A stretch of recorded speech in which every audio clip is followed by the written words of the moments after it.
Selamat pagi teman-teman. Perkenalkan, nama saya Francisca Wayakein, NIM 17030300096. Saya dari kelas B reguler pagi semester 7 jurusan Sosiologi Fakultas Ilmu Sosial dan Ilmu Politik. Video kali ini saya akan mempresentasikan hasil kerja saya. Ini merupakan tugas akhir dari mata kuliah Sosiologi Terapan. Di sini saya akan membahas tentang analisis terkait kapitalisasi dan monetisasi COVID-19 menggunakan metode Rochipi. Pada bagian yang pertama, saya akan menjelaskan apa itu kapitalisasi dan monetisasi. Kapitalisasi merupakan proses, cara, dan perbuatan mengkapitalisasikan pendidikan, proses yang menjadikan semua aset yang dimiliki dalam pendidikan sebagai barang modal yang harus mendatangkan keuntungan. Monetisasi merupakan proses mengubah apapun menjadi alat pembayaran yang sah. Ini adalah cara yang halus berbicara tentang bagaimana kita dapat membuat sesuatu yang dapat dikomersilkan. Yang berikut saya akan membahas secara garis besar tentang coronavirus. Coronavirus atau virus corona merupakan keluarga besar virus yang menyebabkan infeksi saluran pernapasan atas ringan hingga sedang seperti penyakit flu. Banyak orang terinfeksi virus ini setidaknya 1 kali di dalam hidupnya. Virus ini menular dengan sangat cepat dan telah menyebar ke hampir semua negara termasuk Indonesia hanya dalam waktu beberapa bulan. Virus corona bersifat zoonosis, artinya ia merupakan penyakit yang dapat ditularkan antara hewan dan manusia. Rabies malaria merupakan contoh dari penyakit zoonosis yang ada. Hal tersebut membuat beberapa negara menerapkan kebijakan untuk mencegah kebijakan lockdown dalam rangka mencegah penyebaran virus corona. Di Indonesia sendiri diberlakukan kebijakan pembatasan sosial berskala besar atau PSBB untuk menekankan penyebaran virus ini.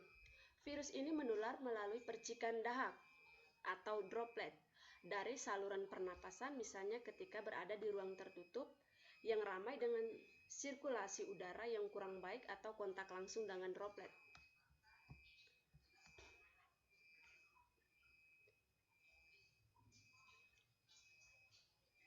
Dibahas juga monetisasi terkait dengan konten COVID-19. Konten yang merujuk dan atau menampilkan COVID-19 serta memenuhi pedoman konten yang cocok untuk pengiklan dan pedoman komunitas memenuhi syarat untuk monetisasi. Berikut adalah beberapa contoh konten terkait COVID-19 yang tidak mematuhi kebijakan kami dan kami akan terus menampilkan ikon terbatas atau iklan di konten tersebut. Seperti rekaman yang meresahkan orang yang sedang menderita karena COVID-19. Orang yang sedang berkesusahan, misalnya diusir dari tempat mereka secara paksa. Orang yang sakit di rumah sakit atau fasilitas perawatan kesehatan. Catatannya, adegan di rumah sakit atau orang yang sedang batuk tidak akan membatasi monetisasi dengan ketentuan bahwa adegan tersebut muncul sekilas dan digunakan sebagai konteks untuk suatu cerita. Informasi medis salah satu mengenai masalah kesehatan terkait COVID-19. Hal ini mencakup konten yang mendorong tes atau pemeriksaan non-medis untuk COVID-19 atau klaim palsu atau tidak berdasarkan mengenai penyebab virus tersebut, mempromosikan proses pengobatan atau penyembuhan yang berbahaya, menjelaskan asal penyebaran.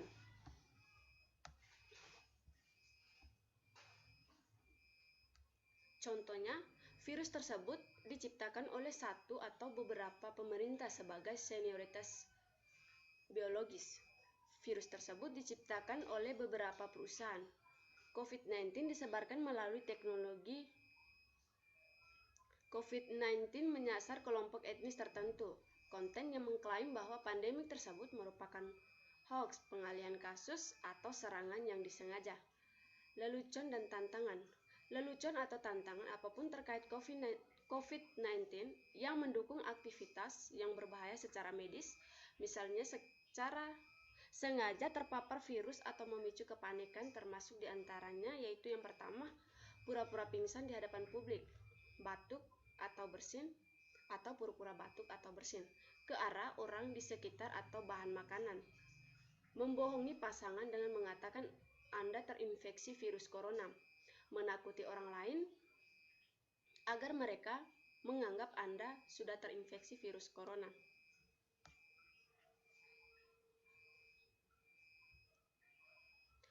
Untuk menerapkan suatu aturan tidak cukup hanya dengan peraturan yang baik, pro masyarakat, dan dilaksanakan oleh aparatur pemerintah yang baik, bukan hanya sebagai corong undang-undang, akan tetapi mesti juga dilengkapi dengan budaya hukum masyarakat yang mematuhi aturan tersebut.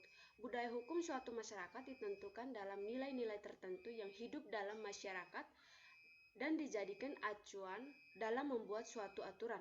Artinya, ketika suatu undang-undang dibuat harus terlebih dahulu melihat budaya hukum masyarakat yang akan diaturnya.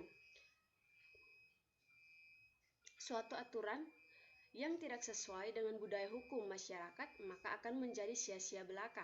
Aturan tersebut ibarat macam ompong yang tidak mempunyai wibawa hukum.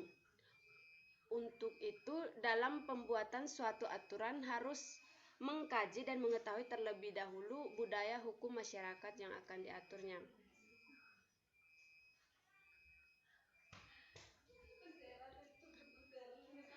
Dari 7 indikator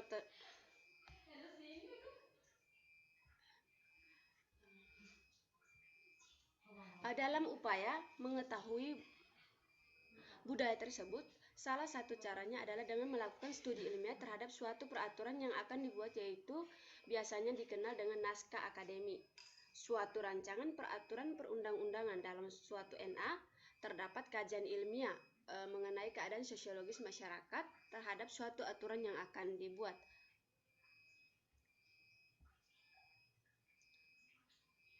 Dari 7 indikator tersebut dibagi menjadi indikator subjektif dan indikator objektif. Termasuk dalam indikator atau faktor subjektif ini dalam interest dan ideologi. Yang pertama, interest terkait dengan pandangan tentang manfaat bagi pelaku peran, yakni pembuat undang-undang maupun yang terkena atau masyarakat yang diaturnya. Yang kedua, tentang ideologi.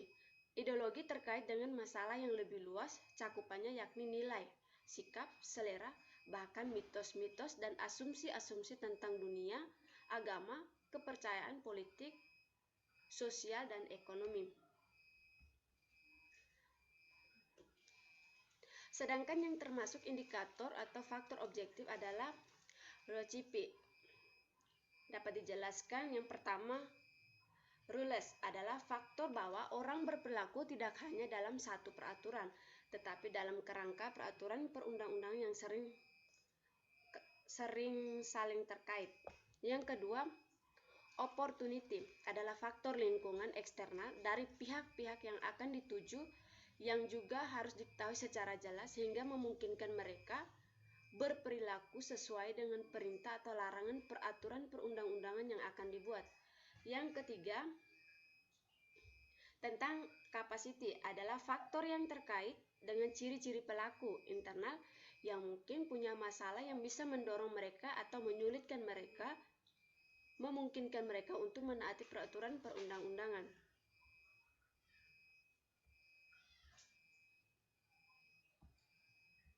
Yang kelima, yang keempat tentang communication adalah faktor peran pihak yang berwenang atau aparat dalam mengambil langkah-langkah apakah sudah memadai atau belum untuk mengkomunikasi peraturan perundang-undangan kepada pihak yang dituju. Yang kelima, tentang proses adalah prosedur bagi pelaku yang berperan untuk memutuskan apakah akan memenuhi atau mematuhi atau tidak akan mematuhi terhadap peraturan perundang-undangan.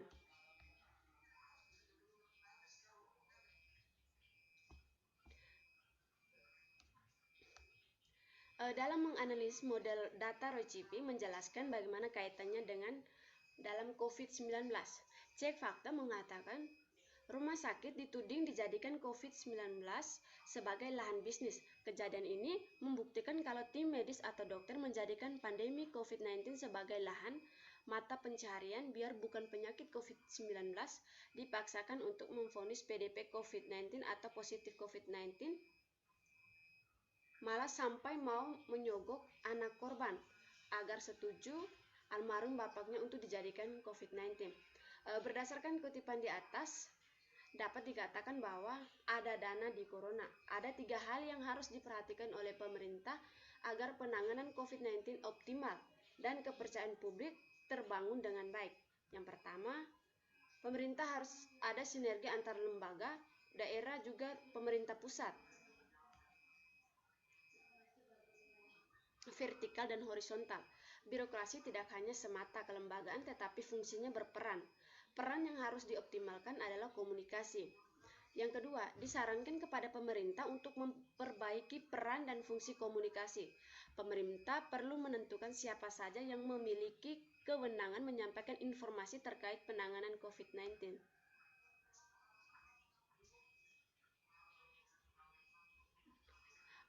Information role mengenai siapa yang harus bicara. Terlalu banyak paradoks yang ditimbulkan. Jika pemerintah mau segala kebijakan yang dikeluarkan terimplementasi dengan baik, maka arahannya harus jelas. Ketika mengambil kebijakan harus jelas, tegas, dan harus ofisial. Direktif memberi arahan implementatif ke bawah. Harus punya fungsi koersif. Sanksinya apa? Misalnya PSBB dilanggar. Apa sanksinya? Selama tidak terjadi, polisi pemerintah mirip imbauan yang tidak punya daya ikat. Pemerintah diharapkan agar tegas dalam menyampaikan informasi mengenai COVID-19 sehingga tidak menimbulkan keresahan dan kecemasan oleh masyarakat. Seperti yang saya amati selama ini, di mana masyarakat mulai malas tahu tentang protokol kesehatan. Mengapa saya katakan demikian? Karena bisa dilihat kembali di hari-hari kemarin itu banyak mahasiswa melakukan demonstrasi mengenai Omnibus Law. Yang menjadi pertanyaan saya, bahwa bagaimana dengan mereka yang melakukan demonstrasi besar-besaran, apakah mereka tertular COVID-19 atau tidak? Karena di situ terlihat jelas bahwa mereka semua berkerumunan.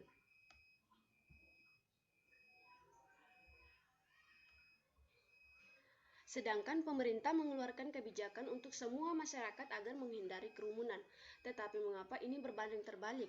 Toh mereka yang melakukan demonstrasi besar-besaran belum ada informasi bahwa mereka terpapar COVID-19. Ada apa dengan pemerintah? Apakah ada kepentingan lain lagi? Masyarakat membutuhkan informasi yang jelas dari pemerintah. Sekian dan terima kasih. Semoga bermanfaat.